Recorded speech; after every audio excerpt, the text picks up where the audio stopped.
Hi, and welcome to Conectados, a weekly space where we connect with resources, technology, ideas, neighbors, stories, and much, much more. I am your host, Cris Oviedo, and I am very happy to be with you today and every Wednesday starting this week at 9 a.m. Conectados is a space that looks to connect us to one another, to bring us together. And today, we will connect with Breast Cancer Awareness Month. We will hear directly from a patient who has been battling with it for the last 10 months. We will also connect with local events happening around our county this weekend and much, much more. And we're going to start with our show connecting with the victims of survivors who are suffering from the devastation left by Hurricane Helene, which made its landfall late Thursday as a Category 4 hurricane in the Florida Big Bend, leaving massive flooding and destruction behind it. Some of the scenes taken here that you're watching online are coming from CNN 10. Some of the websites, some of the places where you can help are on screen right now. You can help. You can reach out to the American Red Cross, the Salvation Army. GoFundMe actually created a fund specifically for hurricane victims, All Hands in Hearts, and AmeriCares. I will make sure to share the links that I just mentioned on the comments so you can donate. Now, there is more, and there's a lot more reputable and trustworthy organizations out there supporting the victims. And if you're able to donate, please choose the organization that you trust and donate today. October is Breast Cancer Awareness Month. And it's and breast cancer is the most common cancer in women worldwide. It's the second leading cause of cancer-related deaths in women.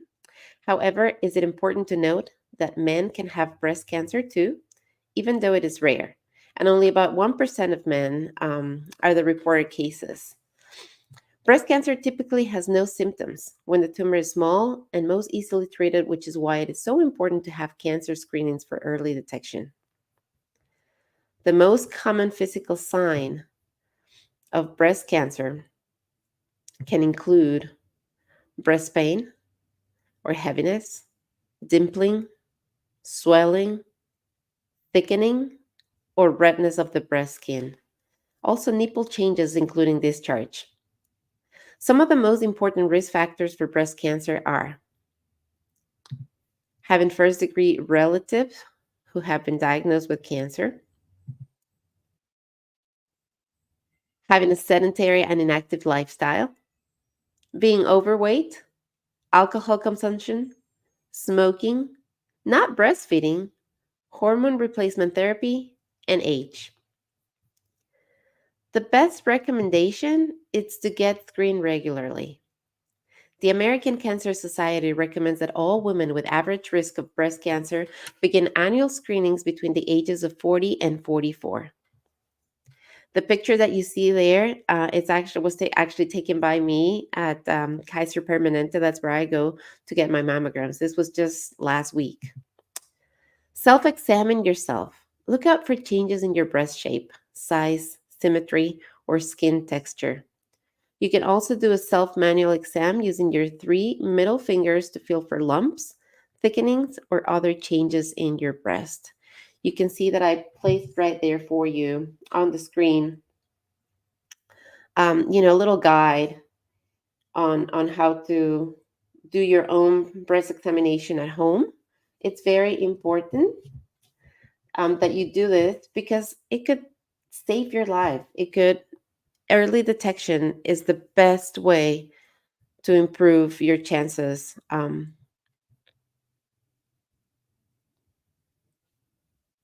Some local resources right here in Howard County that I want to share with you are the Cancer Prevention and Control Program that's led by the Howard County Health Department, which works to reduce cancer deaths in Howard County as well as reduce health disparities in cancer outcomes.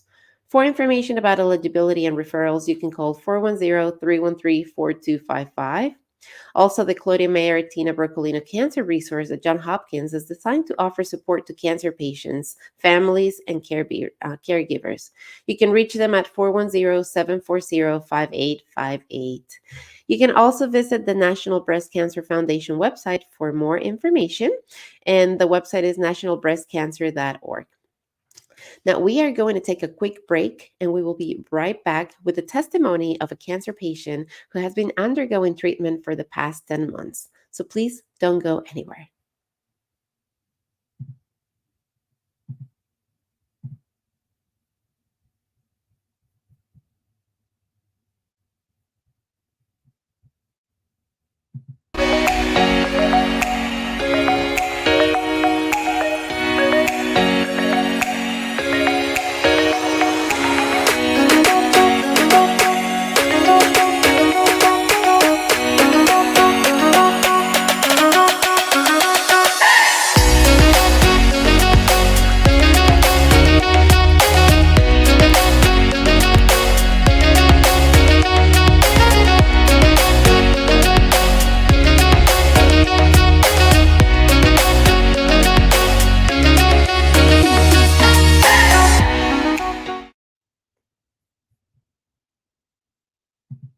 And we are back. And now that we know more about breast cancer, that we've looked at its signs, the importance of early screening and self-screening, I'd like to introduce you to someone that who is actually going through this reality right now. She's a beautiful young woman who earlier this year was diagnosed with breast cancer. For the past 10 months has been going through this journey, accompanied solely by her family and her intimate circle. But yesterday, in honor of Breast Cancer Awareness Month, my guest armed herself with courage and shared a beautiful, beautiful post on her social media that was full of love, that was full of hope, that just really, inspire me to reach out and say, hey, I would love to share your story. I would love for you to join me tomorrow morning and just help us walk through what it is, to be diagnosed with cancer and to go through that journey. So today I have the good fortune of sharing her testimony publicly for the first time. And it truly is an honor to invite and welcome to our virtual studio my friend Rebecca Rosales Castillo. She is a bilingual multimedia journalist. She's a presenter. She's a writer. She's a producer. She co-owns, alongside with her father, Roscas Media. Rebecca is a show host. She's a podcaster. She's an MC. She's a presenter. She's a writer. She's a voice talent. She's bilingual, charismatic, charming, quick on her feet.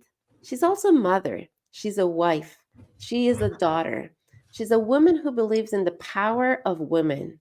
She believes also in the power of reinvention, of manifestation, of speaking things into existence. And she believes most of all in the power of taking action. Rebecca, it is an honor. It is Whoa. a pleasure to have you here joining me this morning. Welcome, welcome to Conectados. Oh, thank you so much for having me. I didn't realize that I would start crying 2 minutes into this interview. I gave myself a little bit more time and thinking probably like 5, but I didn't realize it was going to be 2 minutes. But thank you so much for reaching out yesterday. I really appreciate your invitation to your program. I love what you're doing. I think we need more of this kind of programming where you care and you are bringing quality and information that is vital to our community. So, congratulations on that. Thank you. Thank you for your kind words. And you know, I share with you yesterday as I was preparing for this show. I usually don't have a hard time finding guests. Like usually, I reach out to people and people are excited and they join me. And I had been searching. I had been searching and all doors were closed. Absolutely Yeah. every invitation I sent Okay. out either it didn't work out or, something happened and it just wasn't happening. And I was wondering, I was asking, I believe in the energy of the universe. And I was asking, myself and the universe, like, what is going on? Like, why is this so difficult to find a guest for this podcast, for this story? And when I saw your post yesterday, I knew. My heart just tugged at me and I knew, and I was like, oh my gosh, I wasn't finding someone because that spot was already taken. I wasn't finding someone because we needed to hear your voice. We needed to hear your story. And that's why I reached out to you because as soon as I read that, I was like, oh my gosh, this is it. This is the story that Yeah. we need to tell. So I Yeah. know that I read a little bit about, you and your accomplishments and who you are, but there's a lot more power and value in hearing it directly from you. So tell us a little bit about yourself.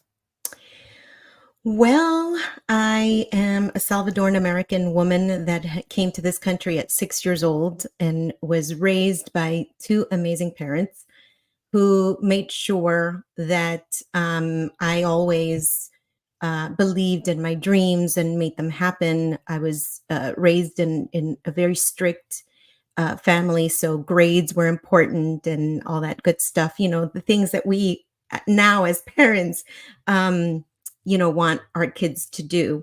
I have two younger brothers, so I was the oldest. I was a latchkey kid. And growing up in the United States was fantastic. It gave me the ability to dream, for sure. And I wanted to be a dancer. And so that's what I did. I would dance every day, all day, every day. My mother said that I didn't walk, I danced. And and so that's what I wanted to do. But unfortunately, due to a knee injury, um, my career in dance, and you know how rigorous that is, had to go another way. So I taught for a little bit, but thankfully, I was able to find work in another avenue in the arts, which was in cosmetics. And so I was, and I say was because I'm no longer that. I was an education executive for two major cosmetic companies here in the United States. And I leveled up to that. I started as a regional artist, and then I went up into the education realm, and I loved it. I loved it because I was doing this. I was communicating. And so my father always said to me that he wanted me to do what he did, right? He wanted me to follow in his footsteps. And I never believed it. I never thought that this was my avenue, but I knew inside that I loved communicating as a talker that I am. He was right. And so even though I wasn't talking about music or talking about, what's going on in the entertainment industry or things like that, I was communicating by showing people how to use the product, telling them about the product and all Mhm, that good stuff. mhm. So it was always in me. And then, the pandemic, of course, made everybody go a little nuts. And I lost my job. And so they cut about 150 of us, unfortunately. But my dad's like, this is the time. It is, you're ready. And I'm like, are you sure I'm ready? I don't know. And he was like, you're ready. And so we launched Radio Éxitos Inolvidables, and he helps me produce my show. And we created a podcast with my husband and the interview show, Celebrating the Arts, which I love. And so I'm still in the arts. I'm still communicating, and I tell you, Chris, it's been a godsend, and I wouldn't have it any other way, really. What a beautiful journey. And, life takes us into these journeys, unexpected journeys. Like, who would have thought that the pandemic was going to bring this opportunity? I know that many times when we talk about the pandemic, we think of the negative of it because there's a lot. I mean, we cannot deny it. It was heavy. There was a lot that was negative. Yeah, But the duality of life is such that in every negative, you can always find a positive. You Yeah. can always find a positive. And Yeah. with that mentality of positivity, which is what I felt in your post yesterday, I want us to go into our conversation. October is Breast Cancer Awareness Month, and as you saw right before we went into our conversation, I read a little bit about the medical aspect of it and the things that you need to be looking out for, and the habits that you can change or that you can start to incorporate into your life to try to reduce the risk of having breast cancer. And there's a lot that can be said about that. Um, but there's something very different from when it happens and from when you're encountering it and when you're going through life with cancer as part of it now, because that's what happens. Cancer becomes part of your life. So Yeah. I'd love for you to take us back to before January 2024 when you were diagnosed, and just talk about, that relationship of, I know the information, I understand all of the information that's out there. Um, was that something that you were mindful about? Did you have an experience before? Tell us a little bit about before January 2024, your experience with breast cancer awareness. Well, I was always vigilant because my mother is a survivor. She caught cancer 24 years ago. Mhm. As a matter of fact, I wanted to hurry up and have babies because I thought my mother was going to die. And so, lo and behold, I got my wish and I got my twins, which gave her an injection of life to want to fight and want to continue to be on this earth.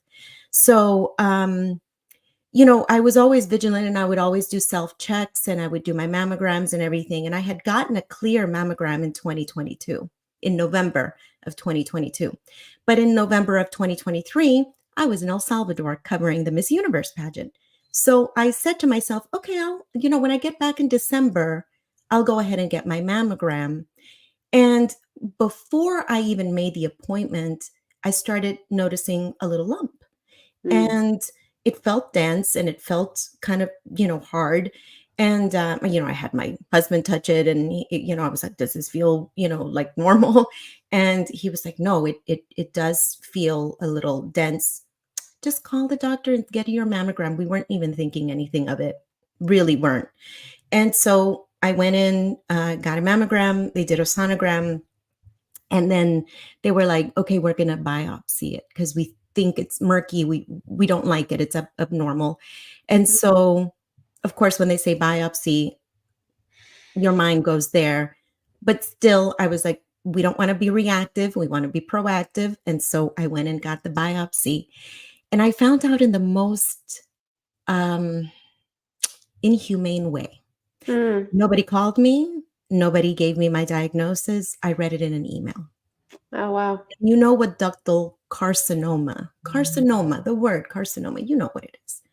And so, of course, I called my husband right away and he came and I called the doctor and I was like, this is the really crappiest way to find out you've got cancer. And so, what's next? Right. And so they were like, okay, well, we need to set you up with an appointment. Things don't work as fast as you want them to. Mm, There's a protocol and a system that you go through that is not on your time. I wanted to go ahead and get it out of me as soon as possible, but that isn't reality. And so I had to wait and play the waiting game to get the appointment to, talk to the oncologist, to talk to the surgeon, to the plastic surgeon and such. And so all of that takes time.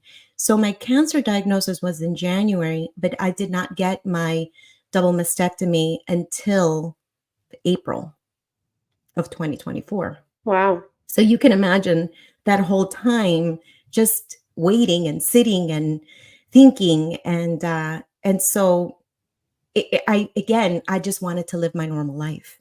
Mm, I didn't want this to be um first of all a death sentence because it's not. Second, I didn't want it to alter my life and doing things and being a part of my everyday function. And so I continued to do what I do with communicating. I continued to write, I continued to do voiceovers, I continued to do all the things that I was doing. up until that time when I knew that I was going to be down for the count for the recovery of the surgery. And I've never had any kind of surgery ever in my life. So this was a first. And I've had four since that surgery. And so we're going to find out today if I'm going to have a fifth. We'll see. Hopefully not. But it's been an ongoing process.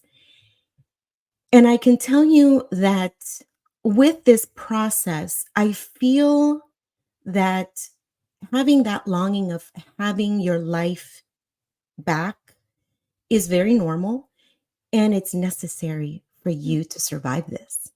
It Mm, really is.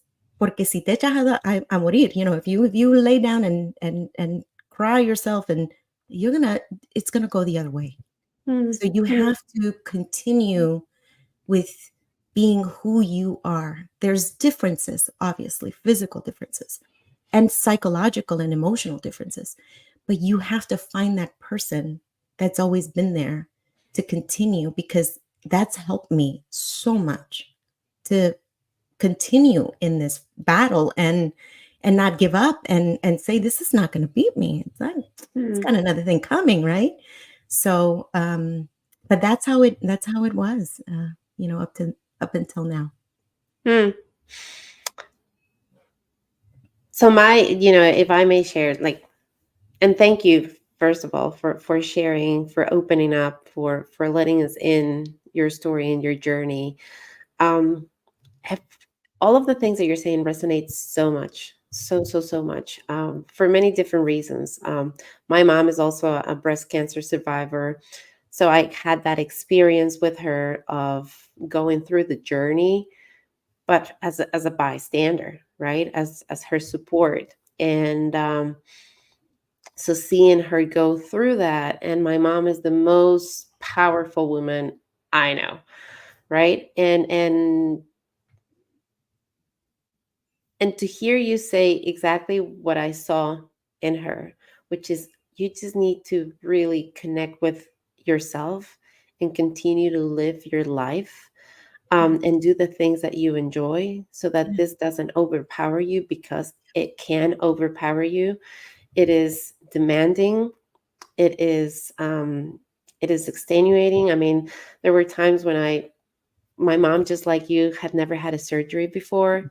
So the day she came out of surgery, it was, she didn't know what was going on. Her reaction, like the doctors were even like a little surprised. Um, and then every time we went, for like a treatment and to get her radiation, she would come depleted at first. Like she Yeah. would just be exhausted and tired. And my mom, being the wise, powerful woman she is, would be like, okay, what is happening and why am I feeling this way?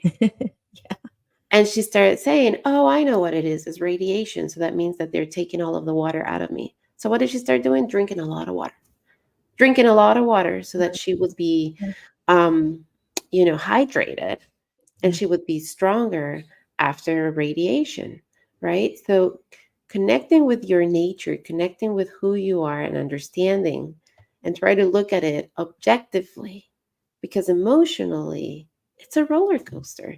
Oh yeah. What has kept you, strong? I know that you talked about going in and looking at that, but as you're going through that, because there's times where it just feels like too much. So how Yeah. do you continue to battle it and continue to smile and stay strong? Um, part of it is the support system that I have. My husband, my kids, my family, my parents, my mother, who's the most valuable resource that I had because she had gone through it, and she had gone through it over 20 years ago, and it's a lot different now, Mm, and the technology is different, and even the treatment is different. Um, so those people surrounding myself with the people that just kind of cheerleaded me on to continue to just it's okay, there's a setback, okay, no, we're going to get over that hurdle, and never letting me fall, never letting me get into that place, which I did. I can't say that all the days were sunny and that I was walking around happy as can be. There were days where it was tough. There were days where I just wanted to scream. There are days that I was um, thinking, why me? Why does this happen? What have I done wrong in my life? Whose old lady did I spit in her eye that I got this, thing? And well, I haven't spit on any old ladies, just so disclaimer. But it makes you uh, realize that if you do not have a good support system, and that's why it's very important for people that have been diagnosed with breast cancer, if they do not have family around, to surround themselves with a support group or an organization that's going to help them, really help them get through it. A buddy that they can count on, that they can call, and they can say, hey, listen, I'm going through this, or how was it with that? And every cancer, including breast cancer, is very, very different. So my breast cancer, and the process of it is very different from somebody that might be my buddy, right? That has gone through it. But the emotions are the same. Mm, mm, So the the power that we have is in our resources, and surrounding yourself with good people, no Debbie Downers, nobody that's going to tell you how many people have died from it, and people that will help uplift you, that pray for you, that will be there for you, that will advocate for you, that will advocate for you and yourself, for you to continue, not just advocate for the doctors, but to advocate for you as a person, mm. right? And I remember sitting at the Ribbon Hospital with my friend Erlan, and I was devastated because I was like, oh God, another infection, what's going to happen? And I just want to hunker down and not do anything. I just want to go into hiding. And she looked at me and she said, please don't say that. We need you. We need you to be alive. We need you to be out. We need you to be your fabulous self. And that gave me so much energy and so much power that I was like, yeah, you know what? She's right. I cannot go into hiding. I wanted to keep it private because I needed to like kind of come to terms with it, but I still needed to be out there. And so I never wanted to look sick. And so I never did. And I know that it takes a lot of courage, and it takes a lot of energy to not look sick, but it was very important to me, for me, not for the masses, but for me, to not look sick. So when she said that to me, it was the right thing, because no, you don't want to go into a hole. You want to continue to live and be yourself. Mm. How beautiful. How beautiful. What I just heard you say a couple things that really resonated with me. One, that support group, right? Finding the right support group. And for those who are immigrants and for those who may be here with no family, that can be a big challenge. Oh There's a yeah. lot of resources, there's a lot of organizations. Yeah. If you're a person of faith, there's churches out there. Like there's groups that are ready to support you in every step of the way. And there are people who are committed, fully, truly, heartedly committed to helping those who are going through this. For those who are, who have family here, to have the right family. I just heard you say also, Rebecca, this to have the people who will bring the right message. And I know many times is well intended, right? Like many times we come and we say things out of good intentions Yeah. because it's Yeah. the fear in us many Yeah. times, right? It's like we love you and we're afraid. Yeah. And so that makes us say things sometimes that are not necessarily going to resonate and is not what needs to be heard or Right. said in that moment. But then I also heard you say, um, you know, realizing it yourself, like Yeah. that realization of, yes, what she just said to me is right. I Yeah. need to, I need to go through my emotions, Yeah.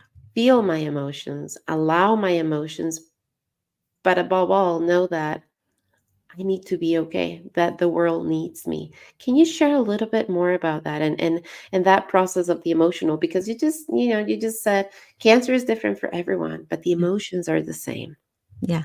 They are. They really are. And the people that I've talked to, including my mother, and then friends who have gone through a similar path, whether it be breast cancer or any other type of cancer.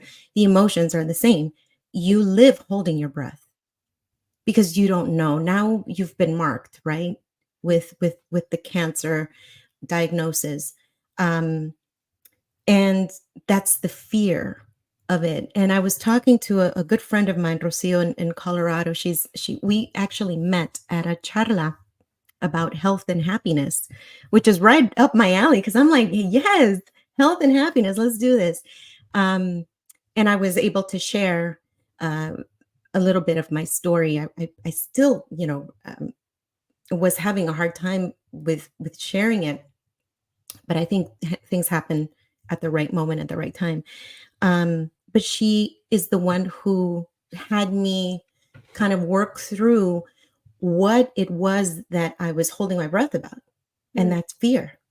And once I named it and once I realized what it was, then I can combat it, right? I put a face to it and I can fight it. And fear lives with every cancer patient because you just don't know. And frankly, doctors don't really know. You're just kind of going through, and it's sad to say they're trying their level best to try to cure you. Um, but there's very much an uncertainty to it. And so it's about exploring, it's about education, it's about trying alternative things. It doesn't have to necessarily be what the doctor ordered. You can find other avenues to, kind of strengthen your immune system, strengthen your body. Exercising is key. Doing all these other things that, they tell you to do, but you really have to do them in order to have your health back, because that's my journey and that's my um, goal in life, is to get my health back.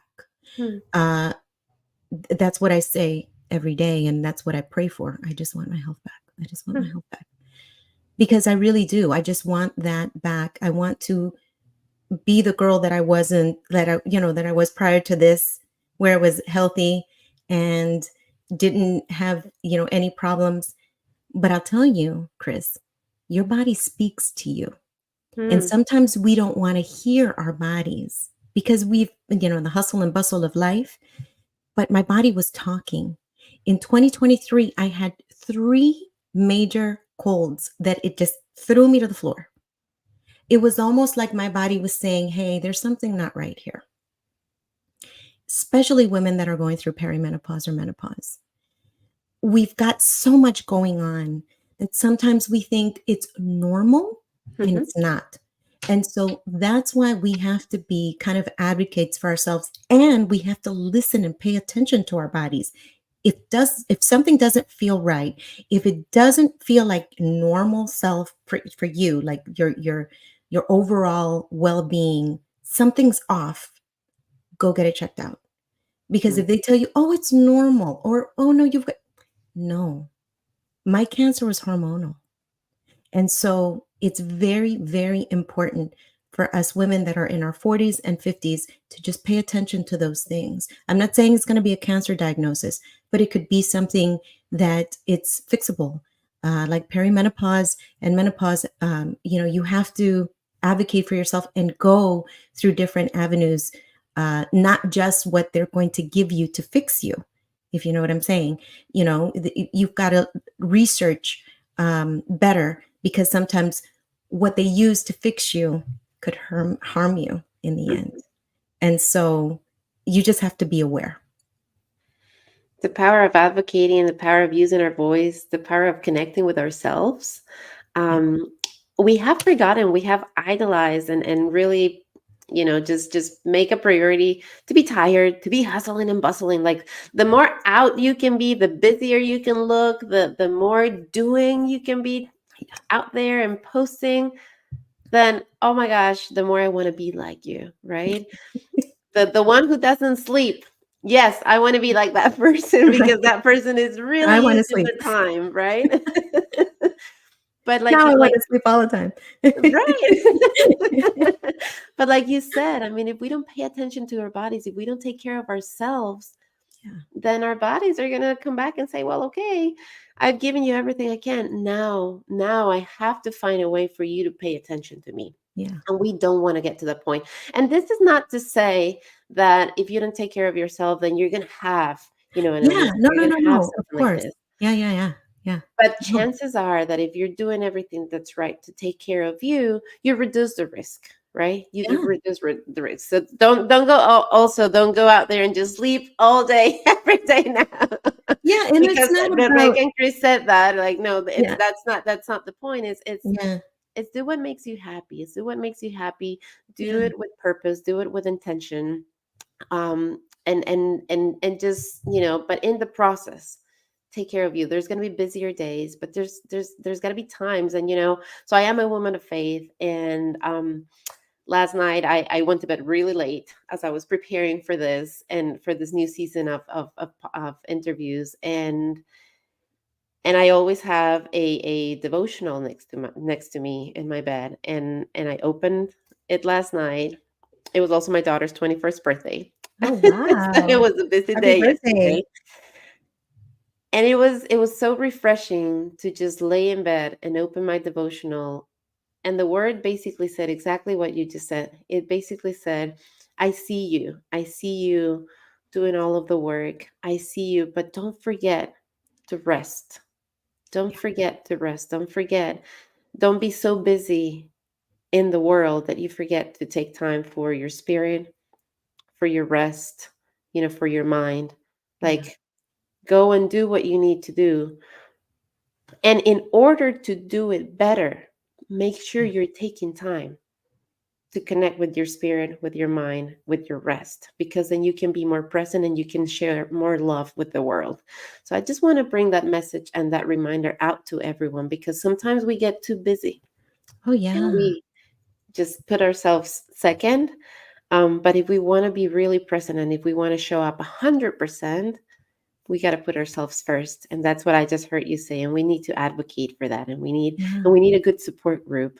yeah. Um, Rebecca, tell us what's you've shared that you've had a few surgeries. You're going today to find out if you're going to need another one.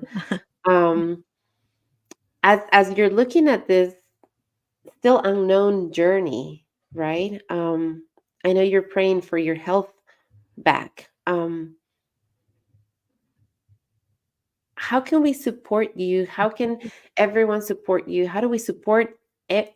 And clearly, I mean, unless we see this interview, unless we know you personally, we're not going to know, right? And we're not going to know that you're going through this. So as we're going through our days and as we're going through our lives and we are encountering others who may be going through you, who may be a support group as well for somebody who's going through cancer like you are, how do we show up for each other? By being more empathetic and compassionate, because we don't know what people are going through. Maybe you've invited them to a party and they can't make it. It's not because, don't take it personal. It's nothing against you. Maybe they're going through some things, not necessarily cancer, but it could be, any number of things. If we become a little bit more empathetic and just really realize that people have their own journeys and their own struggles and their own, things, um, I think the world would be a better place. And we would give people the opportunity of having, that mercy that God gives us, right? If we became that way, I think that the world would be, a much better place, because sometimes people get in their feelings and, people get, oh no, but just come anyway. But sometimes you don't realize that getting to that place takes a lot Mm, out of somebody, whether it be physically, mentally, spiritually, um, emotionally. Everybody goes through their own struggles and journeys and things. So I think empathy is the word, and a lot of people use it and misuse it, but mm, they really need to live by it and do it, because that's the greatest gift that you could give another human being, is being empathetic of their overall situation. It's like mothers, right? When they have a baby, and they don't know what's going on. Just we always tell, be empathetic to those moms that are just starting out. They don't know it all. Maybe you have a 5-year-old and maybe you have a 21-year-old. And you're definitely a different mother with a 21-year-old than you were with a 1-year-old. But that empathy, and that grace that we can give humans, I think, is necessary to Mm. be able to, live a more productive and more loving life for everyone. So that's what I would say. Empathy is a beautiful, beautiful message. Your post from yesterday started with the following quote from Daisy Fuentes, which I really enjoyed. It says that in the face of adversity, a smile is a silent declaration that you won't be defeated. Um, where do you draw strength to keep on Ah, smiling? my smile. Oh, that quote I saw, I want to say a couple months ago. I love Daisy Fuentes. I've always loved her. Communicator, Latina, um, amazing woman. And I saw it and it just really resonated with me. And I said, that's exactly how I'm combating this. Even if, I'm tired or I catch myself in the mirror, I'll I'll smile. Um, I've always been a very smiley person, even when I was a baby, and so I feel like that is the way to combat things. Um, because even in the face of adversity, whether it be a disease or any struggle that you're going through, if you put on your best face, nothing will defeat you. Nothing will defeat you. And so that quote really like struck me, and I said, this is how I want to live. You asked me where I find my strength. It's from my boys and from my husband and my parents and my army of friends that took over, but most of all my boys, because they've always been that light in my life. But when you have a child, you think you're going to teach them about love. You're going to teach them everything you have to know, like every in the world. But it's so funny that they come and teach you Mm. about love, about compassion, about empathy, about well-being, about um, how to face struggle. And they have stepped up to the max for 23-year-old boys that they are, men that they are, um, to help me get dressed, to help change bandages, uh, to tell me a joke so I could laugh, to check on me constantly, uh, to make sure that I'm doing okay. Any grunt that I was like, and they'd be like, "Oh my god, are you okay?" And I'm like, "Oh my god, I'm just trying to put on pants, y'all. Just relax." But anything like that, that they, not that they didn't do it before, but now it's like amplified, right? Mhm. To feel that love from your own child, that gives me so much strength. And and I can't even tell you, um I'm glad that they're home with me, and sometimes the Lord works in mysterious ways. My Dylan studies at Salisbury. He didn't want to be at Salisbury anymore. He wanted to be home with his mama, his dog, and his brother and his dad. And it was before I had my diagnosis. Wow. So it was almost like God was setting it up so they both could be there with me through this process. So that's where I grab my strength from them. Mm. That's beautiful. That's beautiful. Love, connection. That's what keeps us going. That's what keeps us going. What's next for you? Ah, What's next for you? What are what can we expect to see in the next coming months? well, things have changed dramatically. And so, everything that was on my agenda has to be kind of altered and moved around. Um, but I just want, you know what I want? I just want to rest a little bit because I've been going and going and going. And so I was talking to my dad about it, and my dad's like, you need to slow down. Like, you need to just take time to just, hunker down, and we won't see you until Christmas. And I was like, okay, we won't see you until Christmas. Um, because, I have to a chance to recharge and really just rest. And I feel like I've been resting, but I really haven't. And so, of course, put whatever is on the calendar, but it's going to be later. It's not going to be anytime soon because,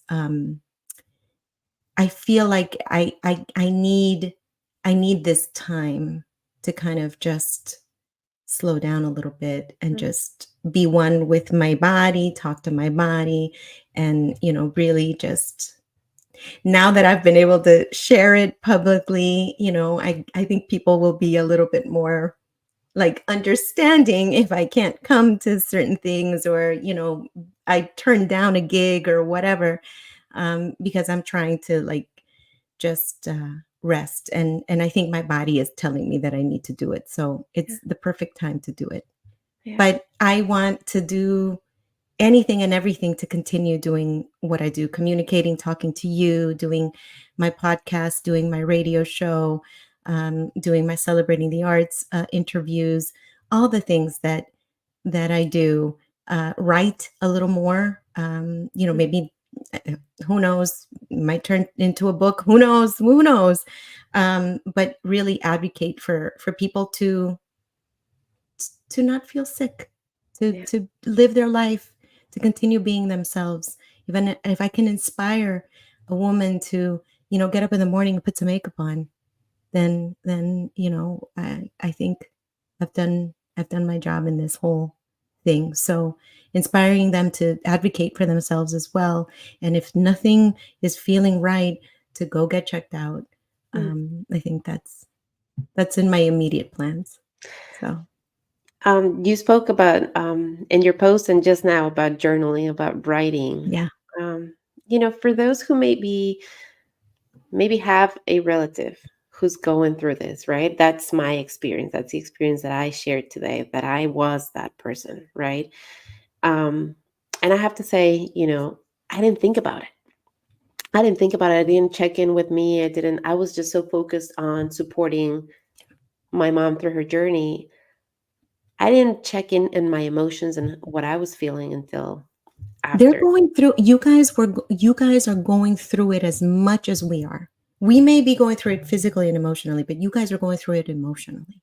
Mhm. And that takes a toll. So your support system, yes, they're strong, but you almost have to check on them too, because they're also going through it. I can't imagine. I know how you feel because I felt that with my own mother. And Mm, so now having it flip and have my mother who gave me life, I can't imagine how she feels and how impotent she feels, because you want to fix, right? As a parent, you always want to yep. fix. I can't imagine my own children going through this. I would want to give my life for them, right? And so it's very important to also check on those people that are supporting you, so they also have a break, Yeah. because it takes a lot out of them.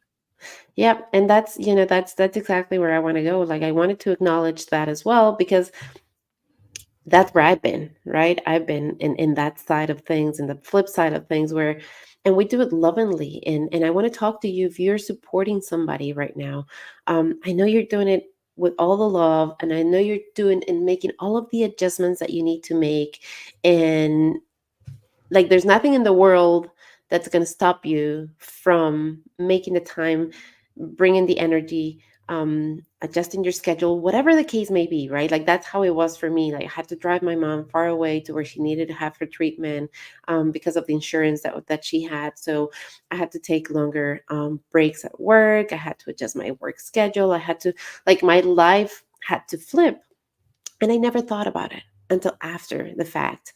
And I felt tired, and I felt, once she Drained. rang You that feel drained. bell, Yeah. you know, Mhm. when she rang that bell, and we got home that day, I think that was the first time when I knew that we didn't have to go back, and when I knew that it was just going to be like regular checkups, when life was going back to the normal as I knew it before cancer. I think that's the first time that it's slowed down, and I actually kind of like checked in with me and be like all that fear that you talked about, all of those things, those were driving me, but I wasn't acknowledging them, right? Yeah. So as for both the support group and for those patients who may be going through this, what are some techniques? What are some things that you are finding that are helping you cope and continue to be strong and continue to find maybe joy and battle fear. And I mean, also sometimes just embrace the feelings, so that you can acknowledge them and then, kind of like move on from them. Well, I've got a list of things that I do, right? So the first one is journaling because I love to write, and I just in the moment I've gone back and read some of the things that I've written down from the moment that I had my first surgery to now, and seeing the emotion, right? The roller coaster of the emotions that you go through. But it's a really good avenue to write those feelings because it validates those feelings once they're written down, right? And I love that. So I've been doing that. I'm dancing again. Yay. Um, I don't do any like flips or pirouettes or twirls or anything like that I used to do. My body is not there yet, but certainly once a dancer, always a dancer, and so then I expect to get back to it, maybe slower than what I was in my 20s, but certainly I find joy in it because that is who I am and who I was for many years. So it makes my heart happy Mm-hmm. whenever I dance. And it could be a few minutes. I turn on a song, whatever song I feel like dancing to, and just for a few minutes or the length of the song, I find joy, and it makes my heart happy. Um, the other thing is to watch slasher films. I love slasher films. I do. They make me so happy. And I know it's like so weird, right? But it's funny to me because, especially the ones from the 1980s, you know that they're going into the house. You know they shouldn't be going into the house. You know that they should not be going upstairs. You know that they should be running out the door and getting into the car. And if the car doesn't start, they need to run. But it's such a fun thrill to see that and to know that because it's silly, right? So it gives me joy. And then of course, en- enjoying some time where I could just be one with God, um to talk to him, to listen, because even though you don't hear his voice, you know what he's saying. And just being one with him, having that connection, um and talking to him about everything, giving him all of your fears and your struggles and some of the um, pain that you're going through. That's been incredibly cathartic for me, and it's helped me. And I'm not a religious person by any means. I'm more spiritual, but I have found a connection and a relationship with God that I don't think I had. And I was angry at him at the very beginning. But we've since reconciled, and I understand a lot of things now. But that comes from talking to him. So finding a way to connect with God or whatever spiritual being you have, I think is helpful. So, yeah. So those are the things I do. That's beautiful. Find the things that bring you joy. I mean, you lit up the moment you talked about dancing. You totally lit up. We can see it. It comes through so naturally, so beautiful when you just talk about it, when you just mention dancing. So so And that's a putting on beautiful a message. face too, Chris. If I put on a little makeup, I'm like, ah. So do the So, things that make you happy. Yes, yeah. that's what I'm hearing, Rebecca. You just heard the ones from Rebecca, and like journaling is not something that I know that I could necessarily do. So if that's not your thing, but you like to knit, go ahead and knit. Yeah, Like if you're going through exactly. that, just those little things that Yeah, that help you ease yourself. That's what you want to do. yeah. Rebecca, where can people connect with you? Where can they find more information and continue to follow your journey? Oh, I would love for people to follow my journey and write and, share some of their stories with me. But you can find me on Facebook under Rebecca Rosales Castillo. I'm there at Instagram as well, Rebecca Rosales Castillo. You can listen to the radio station, Radio Éxitos Inolvidables, and listen to amazing music from all the decades in English and Spanish. The only station that's playing that type of music. And, listen to my podcast. It's really fun. And if you're driving down the road, I mean, we've got a few episodes to do still. We've got to talk about this journey with my husband, but pinning him down is hard because he's such a busy man. Um, and what else? Oh, and I'm on TikTok, and I do funny things on TikTok because TikTok is always fun.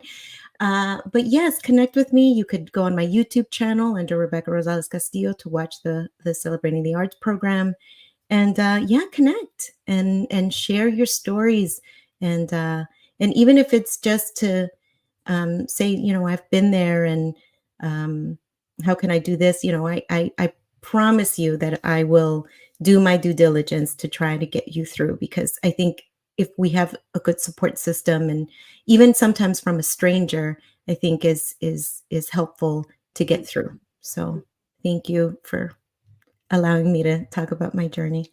Oh no, thank you. It's an honor for me to be able to share your story, and I will make sure to put on their comments as soon as we're done with our conversation, the links to where you can find Rebecca, so you can connect with her and you can follow her journey and you can connect with her, and maybe share your story if you're Yeah, going through this or if you've gone through it and you want to yeah. share your story with her. That's where you can find it. Any last words? Any final message that you want to make sure that people take away from our conversation today? That breast cancer is not who defines you or what defines you.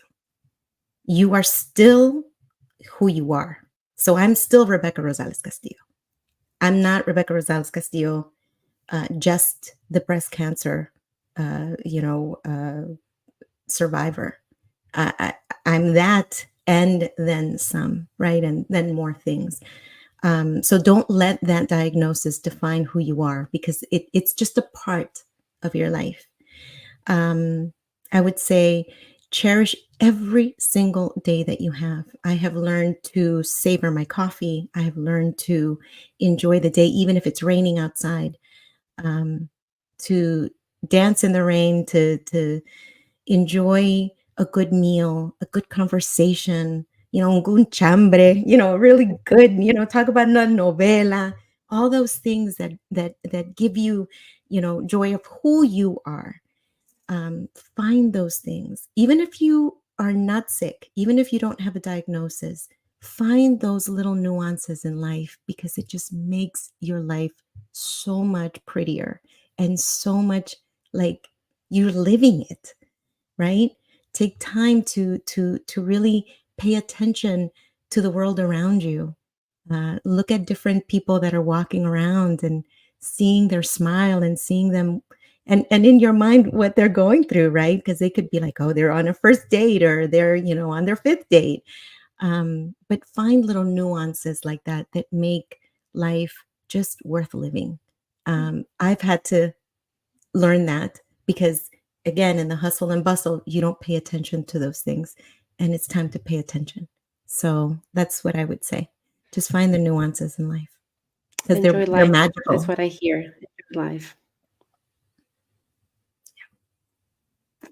So keep enjoying your life, keep finding those little things that make life so beautiful, and continue smiling, I'm gonna say, because it's what I've heard Rebecca say all throughout our conversation. Continue smiling and continue giving love to all that surround you. Rebecca, I am honored. Thank you so much for joining me today. Thank you for opening up your heart, for opening up your story.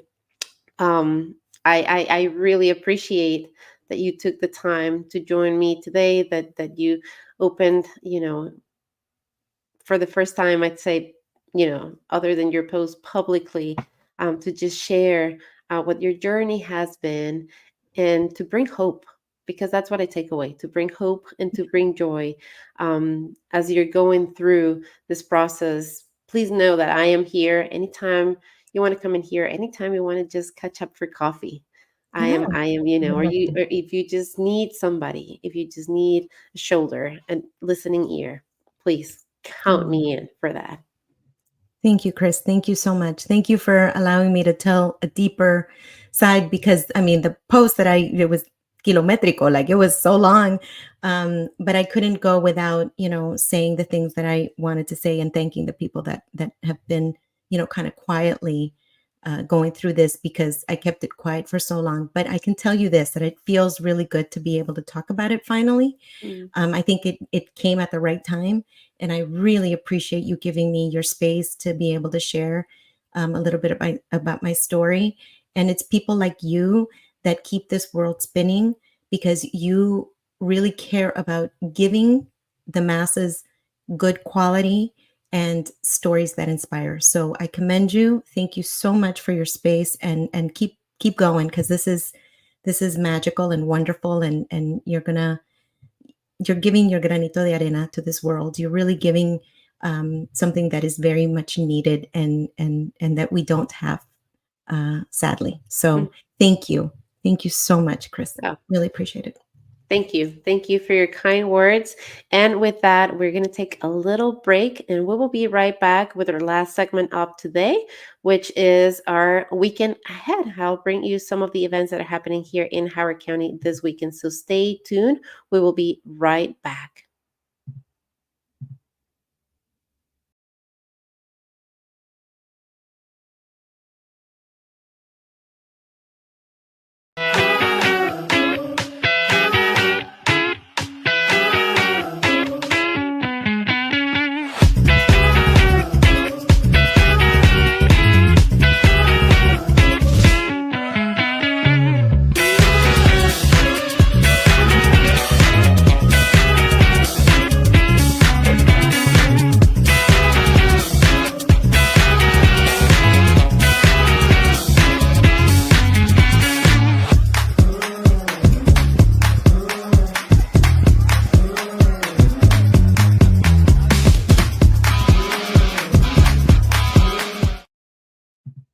And we are back with Conectados, your weekly space to connect with resources, technology, ideas, neighbor stories, and much more. I am your host, Cris Oviedo. And as I said, we're now going to connect with events that are happening around our county this coming weekend. First, we have on Saturday, October 5th, the African American Community Roundtable Homecoming, a celebration of resilience, resistance, and advancement, honoring the history, strength, and unity of the African American community. A family event happening at the East Columbia 50 Plus Center from 12 p.m. to 3 p.m. I will put the link to register in our comments of the show today. We also have the North Laurel Community Center Fall Festival this Saturday from noon to 4. Come with the family, play outdoors, and enjoy an afternoon full of music, games, entertainment, food trucks, and more. The cost is $5, and online pre registration is encouraged, but it is not required. The link will be in the comments as well. And also on Saturday, come to the Hispanic Heritage Festival and celebrate the Hispanic culture with food, music, dance, arts, books, vendors, and much, much more. The festival is happening at Colorburst Park in Columbia from 5 p.m. until 9 p.m., and it is free and open to all. You can register in advance at the link in the comments, although it is not required. And that is all for our show today. Thank you for joining me on Conectados. I will be back next Wednesday at 9 a.m. If you have ideas or comments, you can email them at info@crisoviedo.com. And if you enjoyed the content and found it valuable, please share it with others so they too may benefit from it. Thank you so much for being part of Conectados. I hope to see you next week. Until next time, I am Cris Oviedo.